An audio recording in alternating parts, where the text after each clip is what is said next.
So hello, welcome everyone. It's good to see all of you. As you might have guessed from the practice that we just did, today's topic is about building willpower, building concentration, building focus. Something as a lot of people are lacking when they're practicing meditation. Lots of people are daydreaming, cultivating thinking about this, thinking about that. And then they also cultivate very often the kind of belief that they are very aware of their thoughts and very aware of their emotions at the same time when they're actually dreaming away. So it's really important to cultivate the mind before you can go beyond it. It's a common misunderstanding that you can just simply go beyond the mind. That's not possible. You can also not just simply go beyond the body. If you want to go beyond mind and body, you have to follow a certain protocol. You have to do certain things. It takes certain causes to achieve certain results.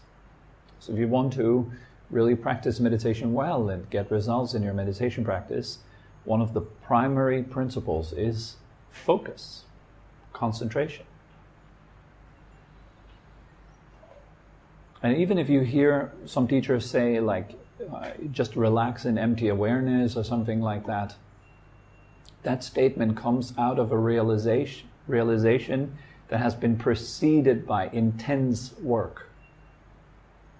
To go to a state beyond work, beyond effort, we have to make right effort first. We have to put in energy first. And so, how do we build right focus or samadhi or concentration? It's pretty straightforward. You build it like you would build any kind of muscle. You build it by using it. If you don't use it, you lose it, right? That's the saying. So next time when you sit and you practice meditation, make it your intention first to stay focused, to keep your mind on the spot. And as soon as your mind wanders, bring it right back. You need to catch it early on. So usually when you make this determined kind of intention to stay focused, for example on your breath or on the feeling of your body or any other kind of meditation object, then you want to not make it just once. You have to make it many times. So that's why in today's meditation, I was always again reminding you of refreshing your sense of determination, your hunger, your wish to be focused, right? Because it gets lost. You focus on one breath, two breaths, three breaths, and you start daydreaming. Before you know it, you're somewhere else in your mind. Why does that happen? Well, because that's what you've been training your entire life long. It's what we're training 24/7, basically. This is what the mind is totally accustomed to. The mind is continuously in wandering mode. It is a restless mind. So in order to experience rest, you have to first force it to rest. It sounds counterintuitive. It sounds a bit like a weird thing. How would my mind ever be able to rest if I'm forcing my will upon it? Well, it's a bit like educating a child, right? A child doesn't not yet know what's good for it and what's bad for it. So it might just touch the stove or, run out on the street. So that's where the parent's role comes in, to control the child, to teach the child, to educate it. You can't just let the child do whatever it wants. That's the case. This we can do with an adult, because an adult has ideally already been educated. So they already know kind of what's good for them and what's not. Okay, so we're not just blindly running out on the street chasing our ball. We would not do that anymore as an adult. You have learned that this is dangerous, so you approach it with respect. The same goes for meditation. You have to teach your mind first. Consider your mind to be a little child, because it behaves just like that, doesn't it? So while our bodies mostly have been growing up already, our minds are still at the level of, I don't know, a 3-year-old, 4-year-old, 5-year-old. They haven't grown with the body yet. They might have been filled with all kinds of information. That is true, but their essence, the way the mind behaves, for example, throwing a tantrum when it doesn't get what it wants, all this kind of stuff, that is still just like a child. It's like a little child. And it's constantly distracted, always active, running around all the time, doing this, then that. 1 second it's busy with a certain thing, the next second it's somewhere else. Going from one to the next. So in that way, the mind is not yet educated. It is not an adult yet. So how do you do it? You need to learn to parent your mind. And using focus, using your will, is a very important place in that kind of education. You need to show your mind what you want it to do repeatedly. And in the beginning, your mind rebels. That's what children usually do when you tell them, do your homework, it's good for you. Later you'll have a good job. But the child says, no, I'd rather just want to play my PlayStation. I want to go out, play with my friends. Well, you have to teach it in that case that there are consequences to that. Whatever you choose to do, there is a consequence to that. And if you just let your mind run wild, what's the consequence of that? It's the same consequence that happens when you let your children run wild, when you're not giving them any boundaries. You're not teaching them anything. You're not acting as a role model. You're not giving them anything that they can kind of bounce off on. Then they become unfit for society. They become unfit for work. They don't know how to be in a relationship with somebody that is a superior at their work. They don't know how to respect people at their work. Just want to do whatever they want, whenever they want to. This is chaos, right? Nothing will work out like that. So, same applies for the mind. If you look within, you will quickly find, yes, there's quite a lot of chaos, a lot of thinking. The mind is all over the place. It's not at all very well rested, and it has a very hard time of being happy and fulfilled and blissful. So what's missing? The first thing that's missing is focus. So let's build it. How do you build it? As I said in the beginning, by using it, by applying it again and again, strengthening the muscle, releasing it again, strengthening it and releasing it again. It's just like the same thing that you do when you're doing push-ups or lifting a weight. There's a nice balance between strong and relaxed. Kind of a two-pole duality, like a battery. Like that you build power. Through the duality, changing the states from minus to plus, and back to minus to plus again, you're building power. So what we did today was applying the mind, practicing how to focus it on just one in-breath. It was from the beginning of your in-breath, staying with the in-breath, feeling it in your body. Then there's a short moment between the in and the out-breath. That serves you to readjust your determination, to again create this intention. Okay, for the out-breath, I want to be focused from the beginning to the end. You don't have to say that in your mind, like from the beginning to the end I shall remain focused. But it's a short feeling that you have. This intention. It's a microsecond. You don't need long for that.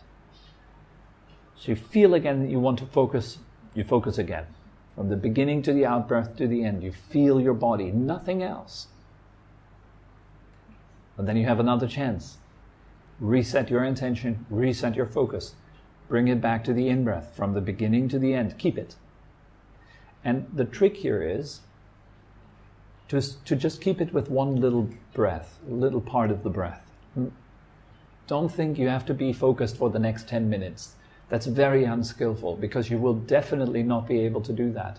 So it will end up to be disappointing for you. So you won't like it. If you don't like it, you can't concentrate on it.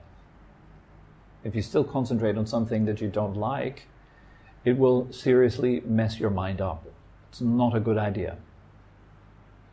So in order to remain focused, another point is you have to like it. It has to feel good. So here's another question. How do you make your in-breath feel as nice as possible throughout your entire body? So this is a riddle that is for all of you. It's a very personal thing. And in order to do that, to feel nice with your in-breath, you have to evaluate it. So here's the other thing that helps you to focus is evaluation. So 1, you bring your mind to the object. 2, you evaluate it. In the traditional canon, in the Pali canon, these 2 factors are called Vitaka and Vichara. Vitaka means something like applying your mind, bringing it to the object. And Vichara means something like sustaining your mind at the object or evaluating it. Very often they're translated as Vitaka is applied thought, and Vichara is kind of something like sustained thought. Please don't confuse that type of thought with random words in your head. It's much more like a directed activity of the mind. So you bring your mind to the breath, and then you look at your breath. Is it nice? Are you enjoying it? That helps you to stay there. It's a simple trick. If you do that in a sustained way, you keep your attention there for just a few breaths, you will start to feel your body breathing. Your entire body breathes. And when that happens, it feels very comfortable, feels very nice. Focus on that. It will be a mistake then to go a step back. You just broke through to a bit of a deeper experience of your body. Great. Enjoy. Dive into it. Let it take a hold of you. It's much more easy to focus on that. You might be able to focus it for the duration of the in-breath and the duration of the out-breath without interruption. Maybe even 2 breaths, 3, 4. So your goal is, your aim is to keep your breath in an uninterrupted way with the object. So far, does that make sense? What's the idea of that? Why would we do it? Now, this would be another thing. Just teaching you how to do this without telling you why, that's incomplete. So what do you think? Why would you learn how to focus?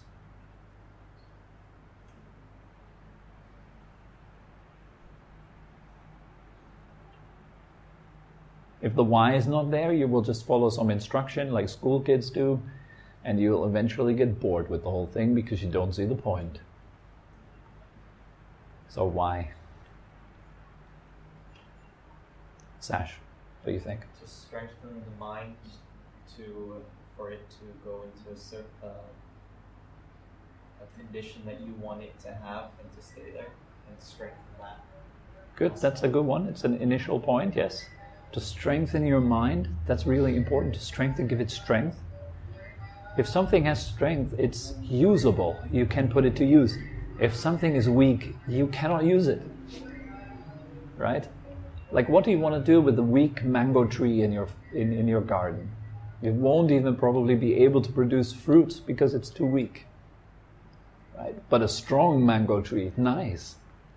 It'll grow tall and it'll have juicy mangoes. It'll be nice, maybe even a bit of a shade you can relax in. So if you want to go somewhere, you need strength. If you want to climb up a mountain, you need a lot of strength. Right? And that's kind of what we're doing in the mind. We want to climb up a mountain. For that, you need strength. You need energy. So focus gives you energy. Why? Because it stills the mind. It makes the mind single-pointed. The mind is single-pointed. It doesn't lose its energy to a whole lot of multitasking. It simply uses energy for one process. Another benefit is it becomes aligned through that, like a laser, like bundled light. Again, we come back to the principle of strength. When you have a laser, you have strong light. It's able to burn stuff on the spot. And if you bundle light, it becomes very powerful, very potent.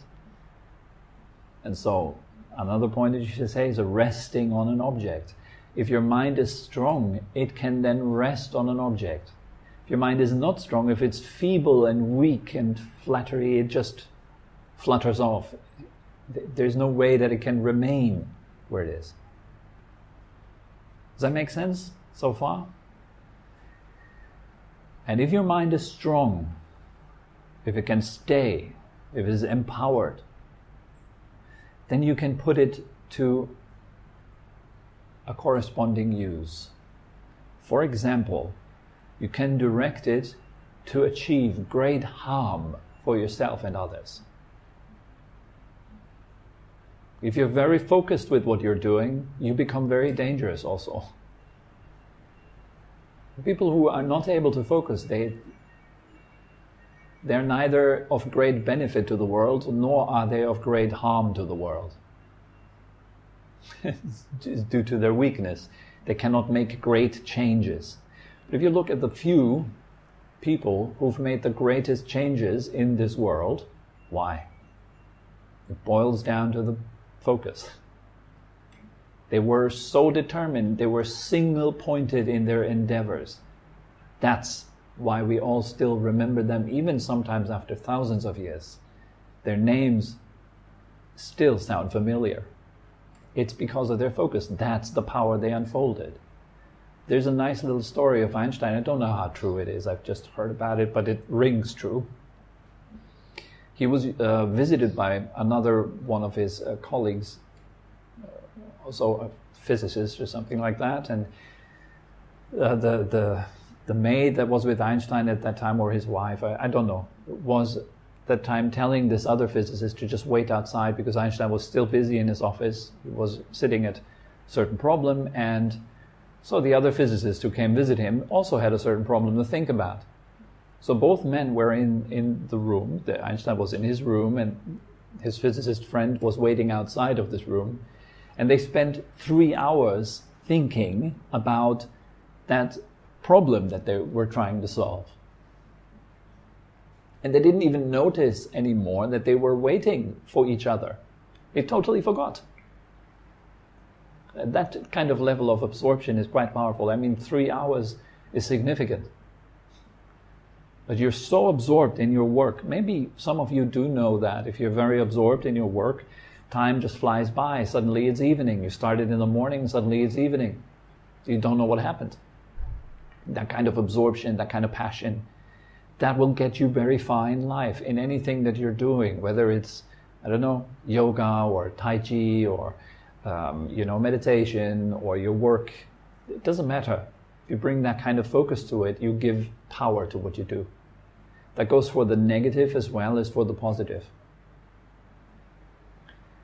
So the ultimate purpose of what we are learning focus here for is to empower the mind, to cultivate the positive, to abandon the negative, and to go beyond positive and negative. To go beyond duality, to find peace, to enter the last door. So that is, of course, called in all kinds of traditions, heaven, paradise, nirvana, however you want to call it, the highest of the high. Fulfilling your true potential. And that, if you don't have focus, it's impossible. You won't get very far in your meditation. But to be quite frank, most people haven't even begun to really cultivate focus. Should be the first thing that you're working on. Stabilize your mind. Will it to be quiet. And then at some point, you will come to some point where it's inappropriate to will any further. The will become an obstacle. But trust me, it's not in the beginning. You will feel when it becomes an obstacle. No teacher has to tell you. You will naturally feel within yourself, oh, wow, why am I so restless? Or why do I feel so, there's something odd here. And you will notice, oh, wow, that's my will. And then it's time to let that go. You can go even deeper. But until you come to that point, which for most people is far, far away, so we need to first do the basic stages. If you do the basic stages, another good news is, then the other one is not far away. Not at all. It'll come very fast, but you have to do it right. If you do it right, you get to higher stages of meditation really fast, really smoothly. But first, practice your will, practice your focus. As Jackie Chan told to, I don't know, how's the son of Will Smith in the Karate Kid, your focus need more focus. So I'll leave you with that. Are there any questions?